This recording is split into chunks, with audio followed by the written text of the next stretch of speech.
여러분 안녕하십니까? 2월 21일 목요일 굿모닝 YTN 시작합니다. 오늘도 엿새 앞으로 다가온 2차 북미 정상회담 관련 소식부터 전해드리겠습니다. 트럼프 미 대통령이 대북 제재를 해제하려면 북한에 성의 있는 조치가 있어야 한다는 점을 강조했습니다. 김정은 위원장과의 3차 정상회담 가능성도 시사했습니다. 워싱턴 특파원 연결합니다. 김희준 특파원. 네, 워싱턴입니다. 네, 트럼프 대통령이 2차 북미 정상회담에 대해서 또 언급했다고요? 네, 오늘은 백악관에서 오스트리아 총리와 회담하는 자리에서였습니다. 트럼프 대통령은 2차 북미 정상회담이 성공적일 거라며 연일 낙관론을 펼쳤습니다. 아베 총리와 통화한 사실을 언급하며 북한의 핵실험도 미사일 발사도 멈췄음을 재차 거론하면서입니다. 그러면서 김정은 위원장과 좋은 관계라며 이번 만남이 마지막이 될 것으로 생각하지 않는다고 밝혔습니다. 3차 북미 정상회담 등 향후 추가 회담 가능성까지 시사한 겁니다. 전날 북한의 비핵화 목표는 분명하지만 협상을 서두르지 않겠다며 속도 조절론을 제기한 것과 궤를 같이 하는 발언으로도 해석됩니다.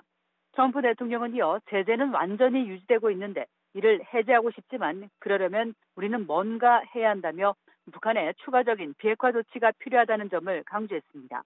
북한이 영변 핵시설 폐기에 더해 플러스 알파라 할 만한 실행 조치를 내놓아야 당응 조치인 제재 완화도 가능함을 우회적으로 압박한 것으로 풀이됩니다.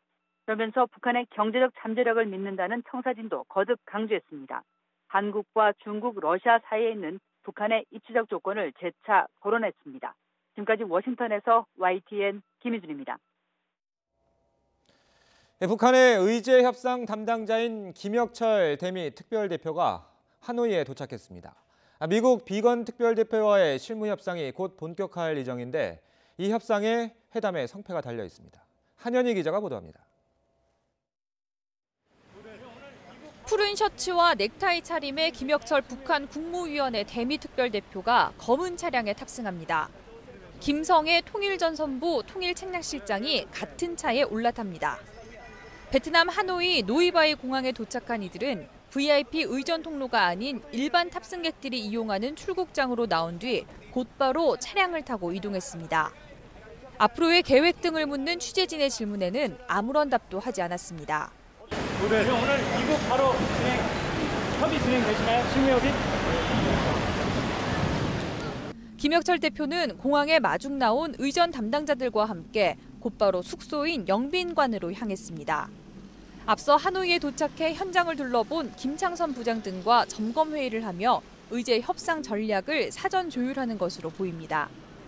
의제 협상 담당자가 하노이에 입성한 만큼 곧 북미 양측의 진검승부가 시작될 전망입니다. 정상회담 일주일도 남지 않았지만 아직 2차 정상회담 합의문과 관련한 구체적인 논의는 진행되지 않은 상황. 남은 시간이 많지 않은 상태에서 진검승부를 벌일 양측이 얼마나 실질적인 비핵화 조치와 상응 조치를 합의문에 담을 수 있을지 관심이 쏠리고 있습니다. 베트남 하노이에서 YTN 한현입니다. 김정은 위원장의 의전팀은 어제도 분주하게 움직였습니다. 회담장으로 거론되는 곳을 점검하는 모습이 YTN에 단독 포착됐는데요. 회담장 선정을 놓고 북미 양측의 줄다리기가 여전한 것으로 보입니다. 홍성욱 기자가 보도합니다. 우리 시간으로 오후 3시쯤 숙소인 영빈관을 빠져나온 북한 의전팀. 김창선 북한 국무위원회 부장을 필두로 분주히 움직였습니다. 행선지는 국제 컨벤션 센터. 애초 회담장으로 거론된 국립 컨벤션 센터는 김 위원장의 유력 숙소 메트로폴 호텔, 그리고 북한 의전팀이 머무는 영빈관과 너무 멀어 북측이 거부한 것으로 알려졌습니다. 이 때문에 메트로폴 호텔, 그리고 영빈관과 그나마 가까운 국제 컨벤션 센터를 현장 점검한 것으로 풀이됩니다. 의전팀은 건물 곳곳을 꼼꼼하게 살폈습니다. 우리도 이런 식으로 세워줘. 이 외에도 김정은 위원장의 유력 숙소로 거론된 메트로폴 호텔이 회담장이 될 수 있다는 전망도 나왔습니다. 이럴 경우 김 위원장의 숙소는 메트로폴 호텔에서 10km 정도 떨어진 멜리아 호텔이 될 것으로 보고 있습니다. 반면 일부 외신은 정상회담 장소가 북측 의전팀이 머무는 영빈관이 선호되고 있다고 보도하기도 했습니다. 정상회담이 일주일 앞으로 다가오면서 회담장에서 숙소에 이르기까지 양측이 서로의 이점을 위해 팽팽한 신경전을 펼치고 있습니다. 베트남 하노이에서 YTN 홍성욱입니다. 네, 밤사이 전국 대부분 지역의 공기가 더 나빠졌습니다. 경기와 충청, 전북 지역에는 초미세먼지 주의보가 발령됐습니다. 오늘 날씨 자세히 알아보겠습니다. 박현식 캐스터.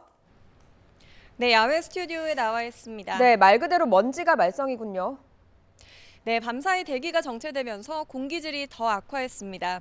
어제 중국발 스모그가 유입된 뒤 국내 오염물질까지 축적되고 있는 건데요.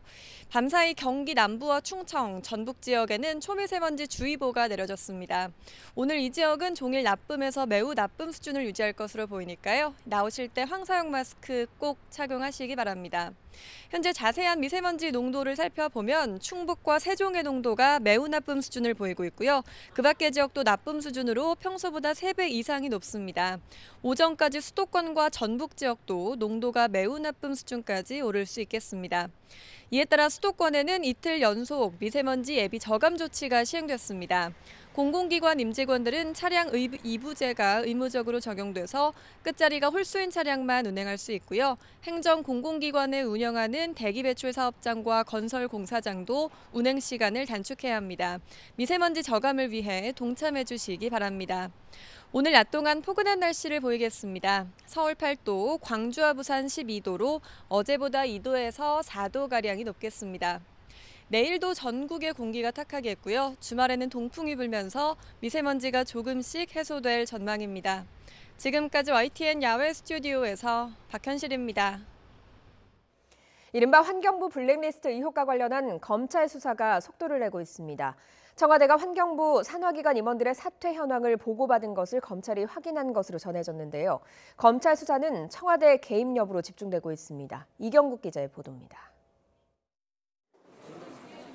지난해 8월 열린 국회 환경노동위원회, 산하기관 임원들의 사표 수리를 묻는 말에 당시 김은경 환경부 장관은 이렇게 답했습니다. 청와대하고 상의해서 했습니까? 장관님 판단입니까? 환경관리공단의 임명 권한은 사실 제게 없습니다. 환경부가 인사 문제를 청와대와 협의했음을 확인할 수 있는 대목입니다. 검찰도 환경부와 청와대 인사수석실이 임원 사퇴 현황 문건을 주고받았다는 진술 등을 확보했습니다. 환경부 관계자들은 검찰 조사에서 인사수석실의 지시를 받았다고 말한 것으로 알려졌습니다. 이에 따라 검찰은 인사수석실이 정상 업무 범위를 넘어 부당 개입한 것은 아닌지 확인하고 있는 것으로 전해졌습니다. 하지만 검찰 관계자는 예민한 사안인 만큼 구체적인 조사 내용을 확인해 줄 수 없다며 말을 아꼈습니다. 이른바 블랙리스트 작성에 깊이 관여한 것으로 추정되는 김 전 장관은 이미 출국 금지됐고 검찰의 추가 소환을 앞두고 있습니다. 수사 결과에 따라 블랙리스트 의혹은 또 다른 국면에 접어들 것으로 보입니다. YTN 이경국입니다. 정치권은 검찰 수사에 대해서 엇갈린 반응을 내놓고 있습니다. 한국당은 전 정권을 넘어선 초대형 블랙리스트라며 특검을 거듭 요구했지만 민주당은 합법적인 체크리스트일 뿐이라며 의혹 차단에 나섰습니다. 들어보겠습니다. 결국 지금 하나하나씩 진실이 밝혀지고 있는 문재인판 블랙리스트는 이 김태우 수사관의 말에 의하면 330개 기관에 660여 명에 이른다고 합니다. 그렇다면 그 규모 면에서나 그 정도 면에서 소위 이전 정권의 블랙리스트보다 훨씬 그 급이 다른 초대형 블랙리스트가 아닌가 싶습니다. 환경부 문건은 불법적 블랙리스트가 아니라 합법적인 체크리스트라고 합니다. 신임 장관이 산하기관 임원에 대한 평가와 관리 감독을 하는 것은 문제될 것이 전혀 없는 적법한 인사와 관련된 감독권 행사입니다. 청와대는 일부 언론과 야당이 환경부 블랙리스트라는 표현으로 먹칠을 하고 있다며 강하게 반박했습니다. 전 정권의 블랙리스트와 환경부의 산하기관 인사는 본질적으로 다른 문제라는 겁니다. 블랙리스트 프레임 씌우기를 차단하고 나선 것으로 해석됩니다. 신호 기자입니다. 문재인 정부의 인사정책에 언론이 블랙리스트 딱지를 갖다 붙이고 있다면서 먹칠을 삼가달라고 청와대가 밝혔습니다. 먼저 지난 정부의 블랙리스트와 이번 환경부의 산하기관 인사는 전혀 다르다고 강조했습니다. 제시한 기준은 3가지입니다. 지난 정부 블랙리스트의 대상은 민간인이었고 이번 환경부 건은 공공기관, 기관장 등이었다는 점. 이명박, 박근혜 정부 때 블랙리스트 규모는 2만 1,000여 명에 달했지만 환경부 산하기관 임원은 임기 만료 전 퇴직이 5건에 불과했다는 점. 또 박근혜 정부 때는 청와대 정무수석실이 블랙리스트를 작성했지만 문재인 정부에서는 그런 일이 없었다는 점입니다. 청와대는 앞서 김태우 전 특감반원 폭로로 민간인 사찰 표현이 논란이 됐을 때처럼 이번에도 법원이 내린 블랙리스트 개념을 덧붙였습니다.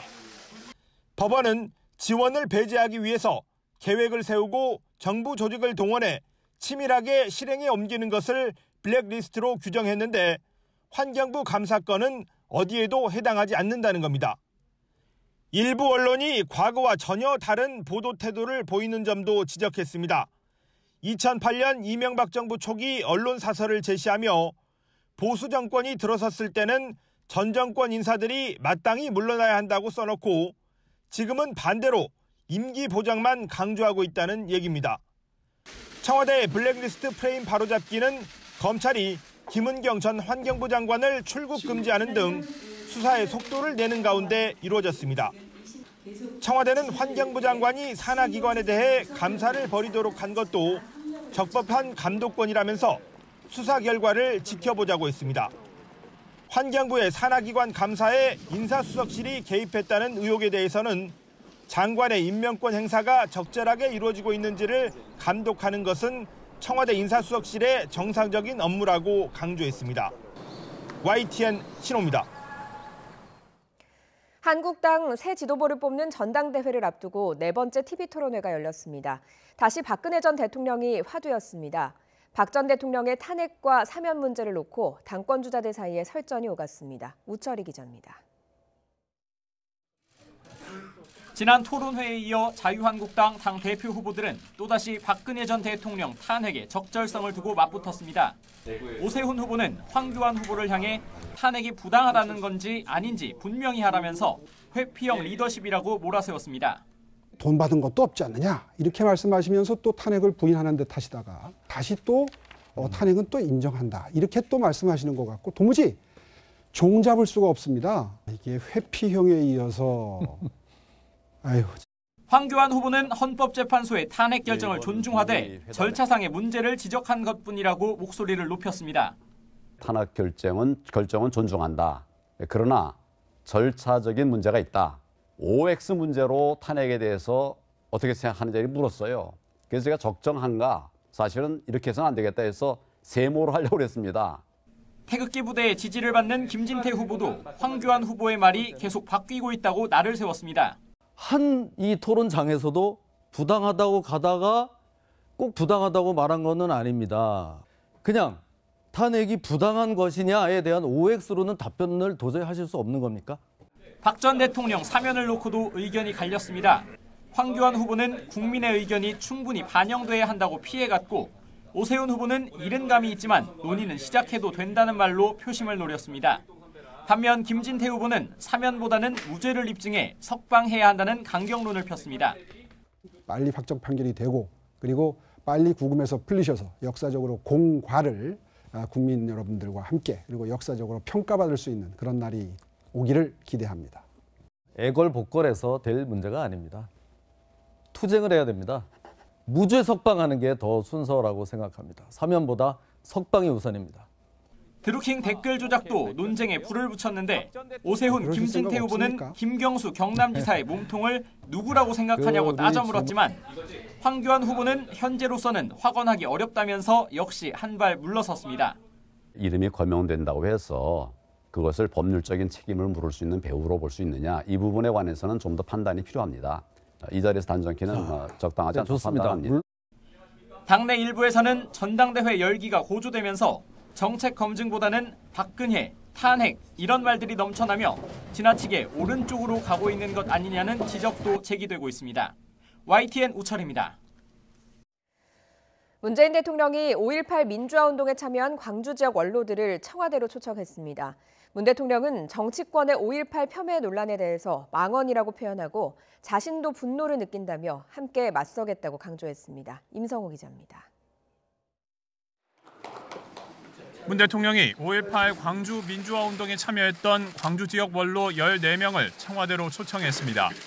이번 오차는 광주 지역의 민심과 의견을 듣고 정부의 5.18 민주화 운동 정신 계승 의지를 표현하기 위해 마련됐습니다. 문 대통령은 이 자리에서 5.18 민주화 운동은 위대한 역사라고 거듭 강조하고 이를 왜곡하고 폄훼하는 망언에 분노를 느낀다고 밝혔습니다. 문 대통령은 지난 18일 청와대 내부회의에서도 5.18 역사 왜곡을 국가의 근간을 무너뜨리는 일이라고 작심 비판했는데 망언이라는 표현을 쓴 것은 처음입니다. 5.18에 대한 우리 정부의 입장을 분명하게 천명한 바 있습니다. 5.18은 국가의 공권력이 시민의 생명을 유린한 사건입니다. 문 대통령은 최근 정치권 일각의 5.18 망언으로 상처받은 5.18 영령과 희생자, 광주 시민들에게 위로를 전한다며 역사 폄훼 시도에 함께 맞서고 사건의 진상을 끝까지 규명하겠다고 약속했습니다. 이에 대해 참석자들은 5.18 망언에 마음이 아프고 울분을 금할 수 없었지만 문 대통령이 망언을 비판해줘서 감사하다고 전했습니다. 앞서 문 대통령은 한국당이 추천한 5.18 진상규명위원회 조사위원 2명도 부적격하다며 재추천을 요구했습니다. 진상규명조사위원회는 5.18 민주화운동 진상규명을 위한 특별법에 의거하여 구성되어야 하며 국회에서 합의된 입법 취지와 오랜 세월 동안 이루어진 국민적 합의 정신에 기초하여 구성되어야 합니다. 문 대통령은 취임 직후엔 5.18 기념식에 직접 참석해 문재인 정부는 광주 민주화 운동의 연장선 위에 서 있다고 말하기도 했습니다. 저는 이 자리에서 다짐합니다. 새 정부는 5.18 민주화 운동과 촛불혁명의 정신을 받들어 이 땅의 민주주의를 온전히 복원할 것입니다. 문 대통령은 5.18은 민주주의가 무너지지 않고 버틸 수 있는 기둥이었다면서 광주만의 자부심이 아니라 전 국민의 기념 대상으로 승화되도록 노력하겠다고 강조했습니다. YTN 임성호입니다. 현대제철 당진 공장에서 50대 용역업체 비정규직 노동자가 컨베이어 벨트에 끼어 숨졌습니다. 발전소에서 혼자 일하다 숨진 고 김용균 씨와 비슷한 안타까운 사고가 또 일어났습니다. 김주환 기자가 보도합니다. 사고는 어제 오후 현대제철 충남 당진 공장 내 철광석을 이송하는 작업장에서 일어났습니다. 네, 부두에서부터 원료 저장고로 철광석을 옮겨가는 벨트 컨베이어를 정비하던 중에 발생한 사고가 되겠습니다. 사고가 난 곳은 컨베이어 벨트의 방향을 전환하는 이른바 환승탑으로 불리우는 설비로 규모가 아파트 7, 8층 높이에 달하는 것으로 알려졌습니다. 50살 이모 씨를 처음 발견한 동료는 컨베이어 벨트 정비 작업 중 이 씨가 보이지 않아 현장 주변을 찾아보니 컨베이어 벨트 주변에서 숨진 채 쓰러져 있었다고 전했습니다. 현장에서 일하던 동료들로부터 사고 신고를 접수한 현대제철은 해당 컨베이어 벨트 가동을 중단한 상태입니다. 경찰은 공장 관계자, 동료 등을 상대로 이 씨가 사고를 당한 경위를 조사하고 있습니다. 양승조 충남지사도 사고 경위를 파악해 필요한 조치를 하라고 긴급 지시했습니다. 현대제철 측은 돌아가신 분에 대해 애도를 표한다고 밝혔습니다. 이번 사고 역시 지난해 12월 숨진 고 김용균 씨 사례와 마찬가지로 숨진 이 씨가 외주업체 소속이라는 점에서 안타까움을 더하고 있습니다. YTN 김주환입니다. 고 김용균 씨와 현장 실습을 하다 숨진 고 이민호 군의 어머니까지 이 산업재해 노동자의 유가족들이 한자리에 모여 목소리를 냈습니다. 직접 들어보시죠. 얘기를 하지 말으면은 자기가 한 10억을 해줄 테니까 아무 말도 하지 말고 그냥 가만히만 있으라고 얘기를 했습니다. 그 현장 안에 들어가서 봤을 때 이 소리밖에 안 나오는 거예요. 왜? 이 공장 안은 사람이 죽을 수밖에 없는 공장이로구나. 기계 자체가. 1심 재판에 징역 2년에 집행유예 3년을 때렸어요. 그 사람은 집행유예 3년 동안 들어가서 사는 것도 아니고 나와서 자기 하고 싶은 일 다 하고 살아요. 웃으면서 다니고. 두 번 다시 자기 같은 그런 노동자가 나오지 않고 그런 학생들이 사고를 당하지 않게끔 아빠가 알아서 하시라고. 그런 숙제를 저한테 낸 것 같은 그런 마음이 들고. 정말 저는 그 현장을 보고 아이가 너무 험하게 다치고 죽고 정말 상상할 수가 없습니다. 앞으로도 저도 아이가 원했던 거 무엇인지를 찾고 그것을 행하려고 합니다. 국토교통부가 건설공사 현장 사망사고의 절반을 차지하는 추락사고를 막기 위해 앞으로 공공공사에는 파이프를 얼기설기 엮어 만든 비계 사용을 금지하기로 했습니다. 김현미 국토교통부 장관은 경기도 하남의 주택건설 현장을 방문해 건설사고 사망자를 줄이는 방안을 모색하는 현장 간담회를 주재하면서 이같이 말했습니다. 김 장관은 건설 현장에서만 1년에 400여 명 이상 사망하고 있고 절반 이상이 추락사고로 인한 것이라면서 추락사고 종합안전대책을 다음 달까지 마련하는 등 예방에 총력을 기울일 계획이라고 말했습니다.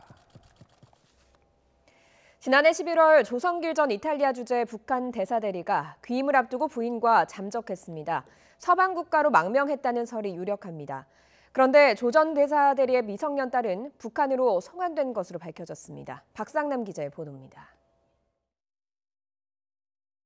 이탈리아 외교부는 성명에서 북한 측이 작년 12월 5일 통지문을 보내와 조성길 전 대사대리와 부인이 11월 10일에 대사관을 떠났고 그에 따른 11월 14일에 북한으로 돌아갔다고 보고했다고 발표했습니다.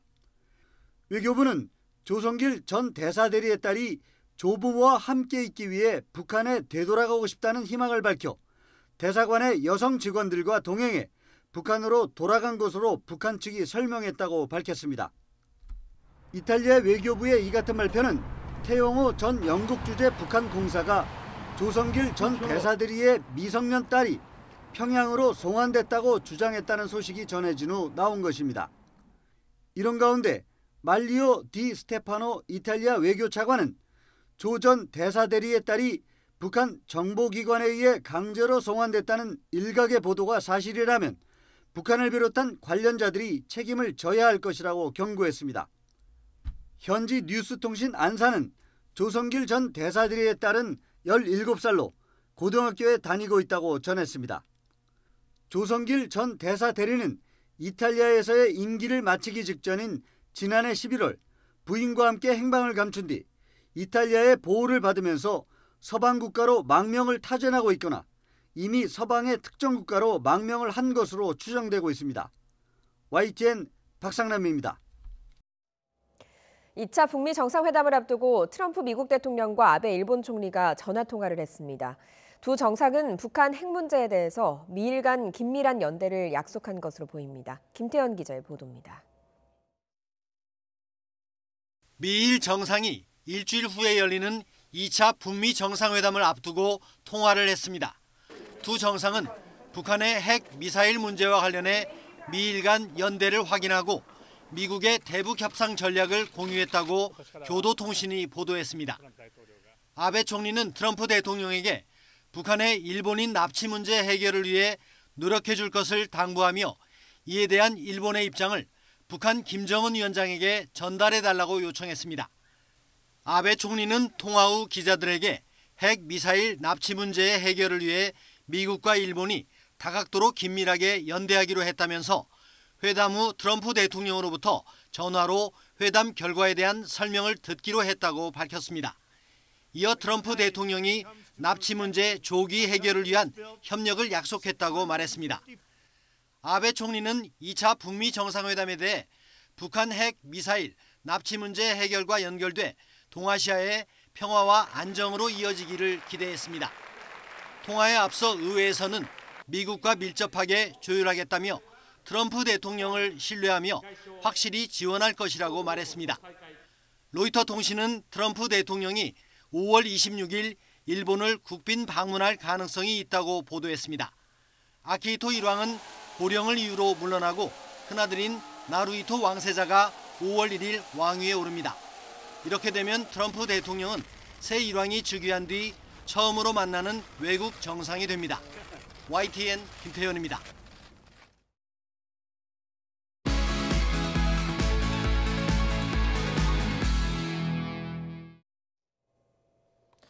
오늘 아침 주요 뉴스입니다. 트럼프 미국 대통령은 북한에 대한 제재를 풀려면 북한이 무언가 해야 할 것이라고 말했습니다.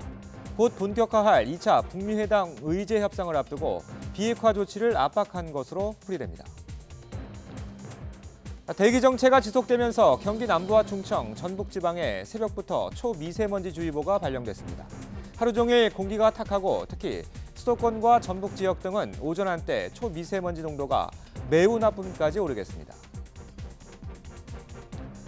이른바 환경부 블랙리스트 의혹과 관련해 자유한국당은 이전과는 급이 다른 초대형 블랙리스트라며 검찰이 머뭇거리면 특검 도입을 추진하겠다고 밝혔습니다. 하지만 청와대는 대상과 규모 면에서 차원이 다르다며 먹칠을 삼가라고 반박했습니다. 충남 당진의 현대제철 공장에서 50대 외주업체 비정규직 노동자가 컨베이어 벨트에 끼어 숨졌습니다. 노부품 교체 작업을 하다 옆에 있는 컨베이어 벨트에 변을 당한 것으로 조사됐습니다. 오늘 아침 주요 뉴스였습니다.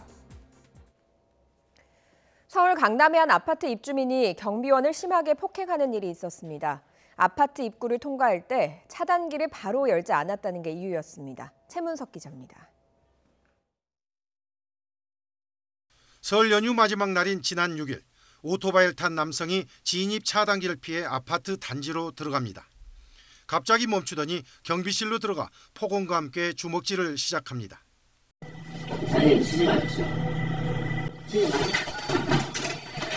죽으라고 진짜. 상급자인 경비업체 관리자까지 함께 사과했지만 폭언은 계속됩니다.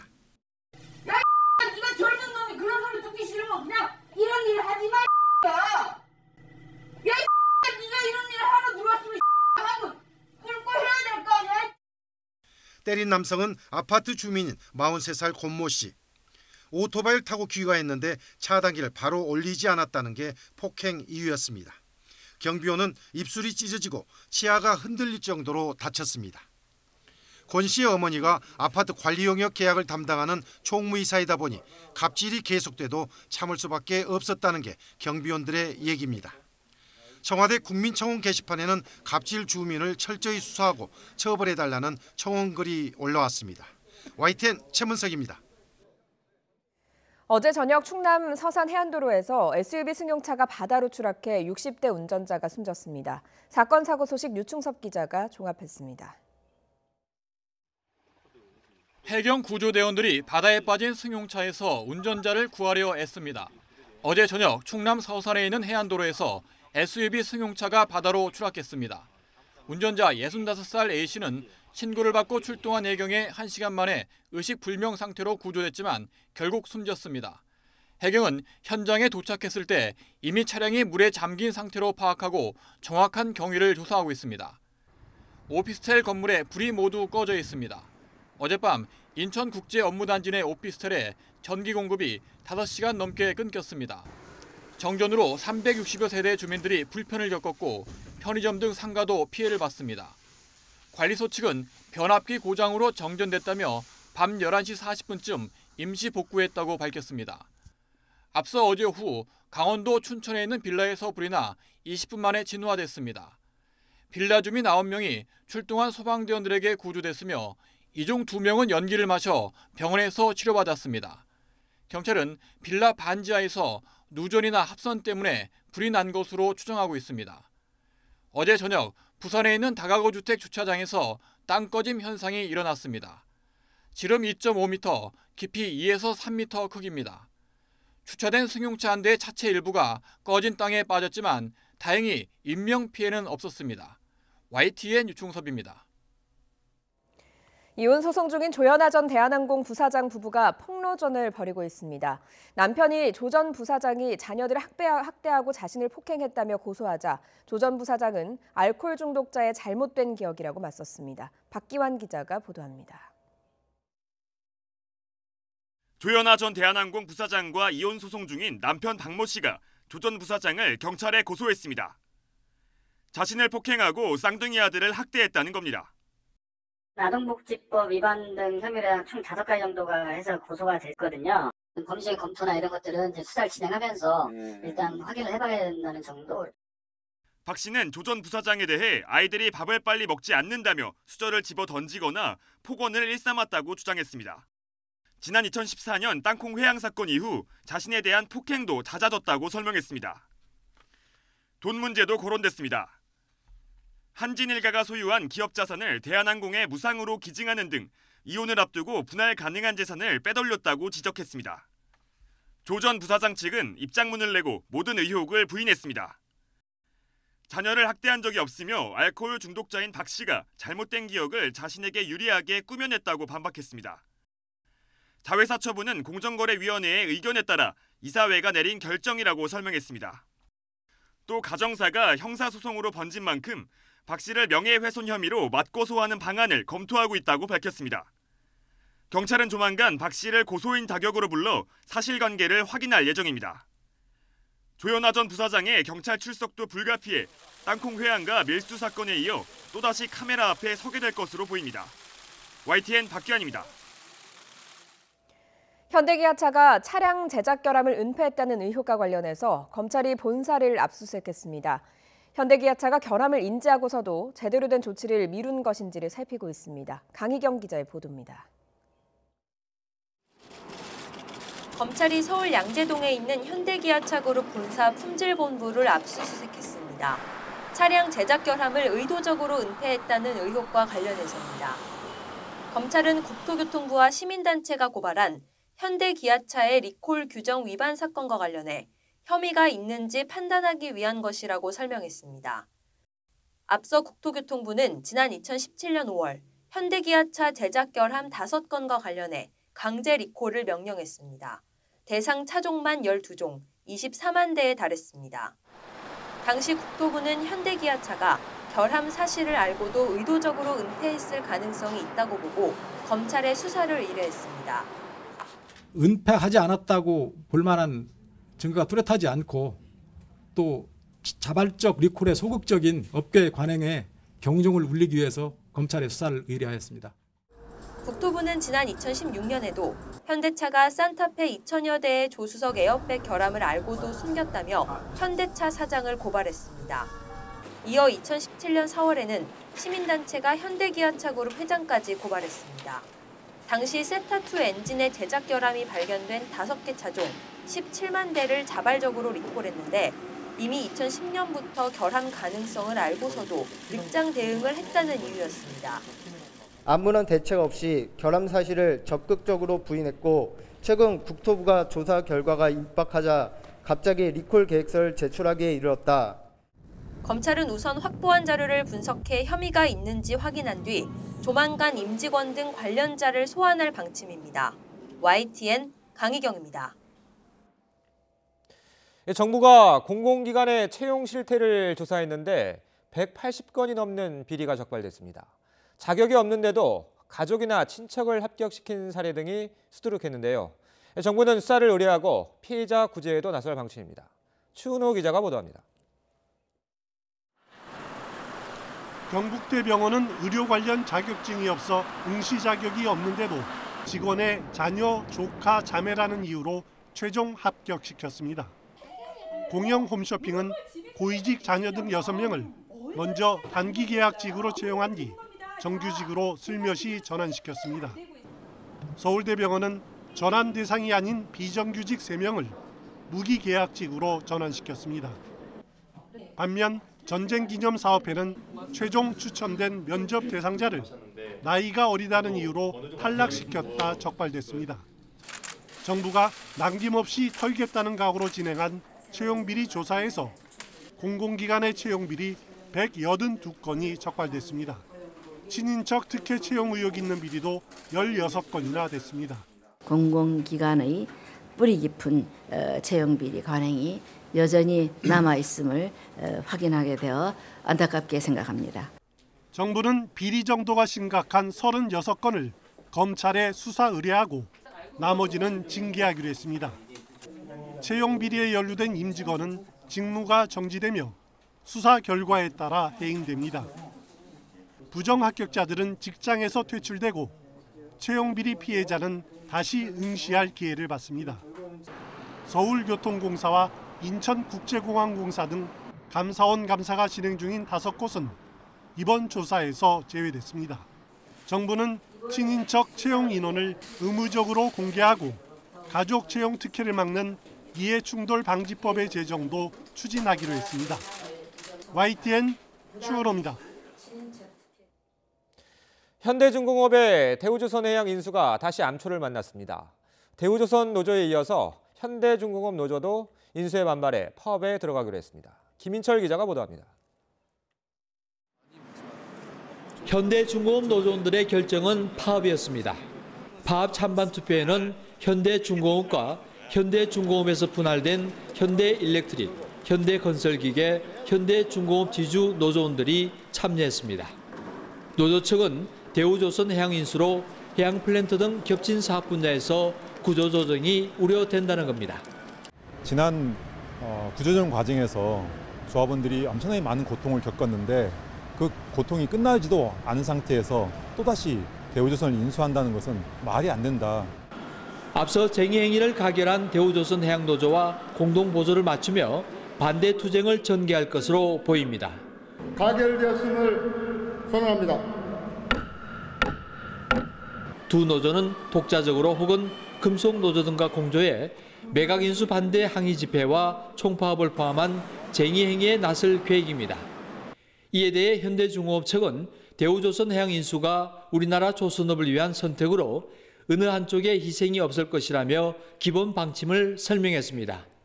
또 노조와 충분한 협의를 통해 대우조선을 최고의 회사로 성장시키겠다고 밝혔습니다. 이렇게 인수하고 인수되는 두 노조의 반발이 생산 차질로 이어질 경우 경영상 타격도 우려되고 있습니다. YTN 김인철입니다. 유은혜 사회부총리 겸 교육부 장관이 전국 교직원 노동조합을 찾아 정책 파트너로 대하겠다고 밝혔습니다. 유 부총리는 서울 서대문구 전교조 사무실을 찾아 지도부와 면담한 뒤 미래교육을 위한 협력 관계를 확대하는 계기가 됐으면 한다고 말했습니다. 2013년 전교조가 법외 노조가 된 뒤 부총리가 전교조를 방문한 건 처음입니다. 최근 택시업계가 렌터카 기반 차량 호출 서비스인 타다의 운영자를 고발했습니다. 카카오가 카풀 서비스를 잠정 중단하면서 잠잠해졌던 택시와 공유차 업계 마찰이 재발하는 셈인데요. 상생의 해법은 없는 건지 이하린 기자가 짚어봤습니다. 지난 11일 택시업계는 렌터카 기반 차량 호출 서비스 타다를 운영하는 박재욱 VCNC 대표와 이재용 소카 대표를 검찰에 고발했습니다. 렌터카의 운전자를 고용해 손님을 태우는 건 여객자동차 운수사업법을 위반했다는 주장입니다. 위탁업체에 기사를 모집을 하고 배회 영업을 해서 기사에게 월급을 주고 이런 형태가 택시하고 전혀 다를 바가 없고. 이에 대해 소카 이재용 대표는 택시 시장을 빼앗을 생각이 없고 자동차 소유를 줄여 새로운 이동 시장을 만드는 게 목표라며 강하게 반발했습니다. 택시기사 분신 사건 등으로 지난달 카카오 모빌리티가 카풀 서비스를 잠정 중단하기로 한 지 한 달 만에 또 다른 갈등이 촉발된 겁니다. 이것은 단순히 승차 공유뿐만이 아니라 숙박 공유, 또 이어지는 블록체인 관련한 P2P 금융이랄지 신산업에서 계속적으로 나타나는 그런 현상일 것 같습니다. 여당 중심으로 사회적 대타협 기구가 활동하고 있지만 쉽게 접점을 찾지 못하고 있습니다. 이해 당사자 사이에 합의를 도출하기까지 시간이 너무 오래 걸린다는 게 가장 큰 문제입니다. 따라서 택시기사들도 승차 공유 앱을 사용할 수 있도록 한 동남아 사례처럼 신규 서비스와 기존 사업의 상호 보완적 관계를 만들어내야 한다는 지적이 나옵니다. 새로운 사업자들이 진입하면서 이에 따라서 어려움을 겪게 되는 기존 사업자 가운데 사업자를 직접 지원하기보다는 여기에서 일하고 있는 근로자들을 지원할 수 있는 기금을 만들고 이를 통해서 재원을 조달해서 글로벌 공유경제 시장의 패권 경쟁이 한창인 지금 지나치게 타협만 강조하다 보면 우리 미래 산업이 뒷걸음질 수 있다는 우려도 적지 않은 상황. 기존 사업자의 생존권 보호냐, 소비자의 선택권 확대냐 하는 난제 앞에 상생과 혁신을 아우를 만한 정부의 구체적인 가이드라인이 시급해 보입니다. YTN 이하린입니다. 서해 5도 어장의 조업구역이 여의도 면적의 80배 넘게 늘어나고 조업시간도 1시간 연장됩니다. 해양수산부는 오는 4월 1일부터 백령도를 비롯한 서해 5도의 조업 어장을 현행 1614제곱킬로미터에서 245제곱킬로미터 늘어난 1859제곱킬로미터로 확장한다고 밝혔습니다. 또 하루 조업시간도 일출 전과 일몰 후 30분씩 모두 1시간 연장한다고 밝혔습니다. 오는 23일부터 양계농가는 언제 낳은 달걀인지 확인할 수 있게 달걀 껍데기에 산란 날짜를 4자리로 표시해야 합니다. 산란 일자는 2월 23일 낳은 달걀의 경우 월 1 각각 2자리로 0223과 같이 표시합니다. 이에 따라 기존에 표시하던 생산자 고유번호 5자리와 사육환경 표시 1자리에 더해 모두 10자리의 난각 표시가 찍히게 됩니다. 기름값 상승 등의 영향으로 지난해 자동차 한 대가 쓴 평균 휘발유량이 12년 만에 최저 수준으로 감소했습니다. 대한석유협회 자료를 보면 지난해 자동차 한 대가 쓴 휘발유 소비량은 1,159리터로 집계됐습니다. 이는 1년 전보다 2.4% 줄어든 것으로 지난 2006년 이후 12년 만에 최저치입니다. 최근 출시한 차량 연비가 개선된 역량에 더해 지난해 휘발유값 상승과 경기 위축 등의 영향으로 운전자가 차량 운행 횟수를 줄인 탓으로 풀이됩니다. 아베 내각의 잘못을 비판하는 일본 여성들에게 원치도 않았던 속옷이 잇따라 배달됐습니다. 속옷을 주문한 정체불명의 엽서는 대부분 아베 총리의 지역구인 야마구치현에서 발송됐습니다. 도쿄에서 황보현 특파원이 보도합니다. 아베 내각을 비판하는 전 문부과학성 차관의 강연회에서 사회를 맡은 키타큐슈시 무라카미시 의원. 이후 SNS를 통한 욕설과 협박에 시달리다 죽어라, 너와 가족을 저주한다라고 적힌 편지까지 받게 됐습니다. 그리고 얼마 후 주문도 안 한 여성용 속옷들이 무더기로 배달됐습니다. 戸惑いとあとは誰がやっているのかわからないというところの恐怖を感じました。 개헌 반대 운동을 벌여온 시민단체 여성 활동가에게도 마찬가지로 원치 않는 속옷들이 도착했습니다. 声を上げる女に対しての嫌がらせに集中していると思います。 이렇게 기분 나쁜 속옷을 억지로 받게 된 여성들은 확인된 것만 모두 7명. 아베 내각을 비판하거나 개헌과 남성 위주 성차별에 목소리를 높인 여성들입니다. 性的な嫌がらせでもあることは間違いないと。 문제의 속옷들은 모두 본인이 쓴 것처럼 위장된 엽서로 통신 판매 업체에 주문됐습니다. 엽서가 처음 발송된 곳은 공교롭게도 아베 총리의 지역구인 야마구치현이 대부분. 注文はがきの消印に山口なんですね。 이름도 밝히지 않은 채 여성만을 노린 비열하고 비겁한 범죄지만 피해 여성들은 절대 물러서지 않겠다고 말했습니다. 또 반대하는 의견이 있다면 정정당당하게 이름을 걸고 나서라면서 앞으로 형사고발 등 공동으로 대응해 나가기로 뜻을 모았습니다. 도쿄에서 YTN 황보현입니다.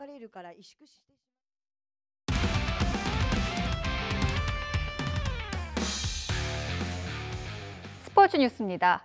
세계 무대에 도전하는 남자 농구 대표팀이 이번 주 아시아 예선에 출전합니다. 이번 대표팀에는 눈에 띄는 동명이인 선수가 있는데요. 놀랍게도 외모까지 닮은 토끼띠 띠동갑 두 이정현 선수를 허재원 기자가 만나봤습니다.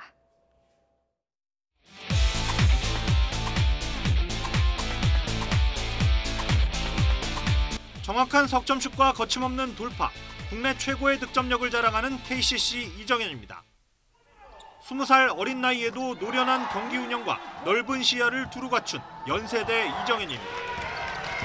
연세대 1학년생 이정현이 처음으로 국가대표팀 최종 명단에 포함되면서 토끼띠 띠동갑 이정현이 함께 태극마크를 달게 됐습니다. 어린 선수이고 좀 패기 있게 좀 열심히 해서 좀 대표팀의 활력소 같은 역할을 해줬으면 좋겠고요. 좀 여유롭게 요령 있게 좀 플레이를 많이 하시는 거 보고 많이 배워야겠다고 생각했습니다. 우리나라 남자농구의 현재와 미래로 불리는 이정현과 이정현은 놀랍게도 닮아 있습니다. 정확히 12살 차이로 같은 토끼띠인 두 이정현은 출신 지역과 대학, 가드 포지션과 플레이 스타일까지 마치 도플갱어를 연상케 합니다. 기분도 좋고 되게 신기하기도 한데 뭐 정현이 형 이제 따라가려면 더 열심히 해야 될 것 같습니다. 저는 근데 이렇게 대학교 때부터 이렇게 대표팀을 할 수 있는 실력이 안 돼서 저보다도 훨씬 더 발전의 가능성이 있는 선수인 것 같고 프로 데뷔 10년 만에 국내 최고 선수의 자리를 꿰찬 이정현과 NBA 스카우터의 눈길을 사로잡을 정도로 미래가 기대되는 이정현. 나란히 가슴에 태극마크를 새긴 두 이정현이 우리나라 농구의 명예를 짊어지고 장도에 나섭니다. 정현아 잘해보자. 정현이 형 잘해봅시다. 화이팅! YTN 허정원입니다. 평창 동계올림픽 여자 컬링에서 은메달을 따낸 팀킴의 지도자 갑질 폭로에 대한 문화체육관광부의 특정 감사 결과가 오늘 발표됩니다. 경북체육회 소속인 팀킴은 지난해 하반기 김경두 전 대한컬링경기연맹 부회장과 지도자들에게 지속적인 부당 대우를 받았다고 폭로했습니다. 문체부는 지난해 11월 19일부터 5주간 합동 감사반을 꾸려 경북체육회 컬링팀과 대한컬링경기연맹, 의성컬링훈련원 등을 대상으로 감사를 진행했습니다. 미국 프로야구 자유계약 선수 최대어 중 한 명인 내야수 매니 마차도가 샌디에이고와 10년간 3억 달러, 약 3,385억 원에 계약했다고 미국 언론이 일제히 보도했습니다. 마차도의 3억 달러 계약은 미국 프로스포츠 FA 역사상 최대 규모이고 마차도 이전 FA 최고액은 2007년 양키스와 10년간 계약한 알렉스 로드리게스의 2억 7,500만 달러였습니다.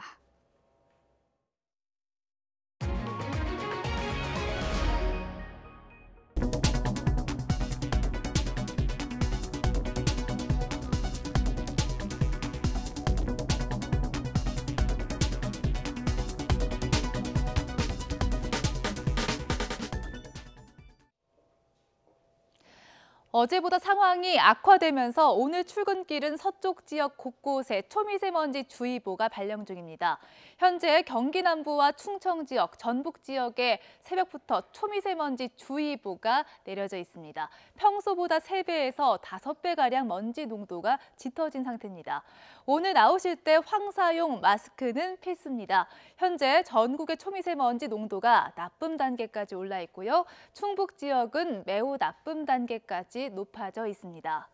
어제 유입된 스모그에 오늘은 대기가 정체되며 먼지가 계속 쌓여가겠습니다. 오늘 전국의 미세먼지 농도는 나쁨 수준, 오전에는 수도권과 충북, 전북 지역에서 일시 매우 나쁨 단계까지 높아질 수 있겠습니다. 오늘 비나 눈 예보는 없겠지만 먼지와 안개가 뒤엉켜 시야가 무척 탁하겠고요. 아침에는 특히 안개가 무척 짙겠습니다. 현재 기온은 어제 아침보다 조금 낮습니다. 서울 기온 영하 2도, 대구 영하 1.9도, 부산은 1.9도로 큰 추위는 없는데요. 낮 기온은 어제보다 크게 올라서 비교적 포근하겠습니다. 서울의 한낮 기온이 8도까지 오르겠고요. 강릉 10도, 안동도 10도, 대구 11도, 부산과 광주는 12도까지 오르겠습니다. 내일까지 미세먼지가 말썽을 부리면서 공기가 탁할 것으로 보이는데요. 주말엔 동풍이 불면서 미세먼지가 해소될 가능성이 있습니다. 기온은 점점 올라서 주말에는 서울의 한낮 기온이 12도까지 올라 3월의 하순 날씨를 보이겠습니다. 날씨 정보였습니다. 굿모닝 YTN 2부 잠시 뒤에 이어집니다.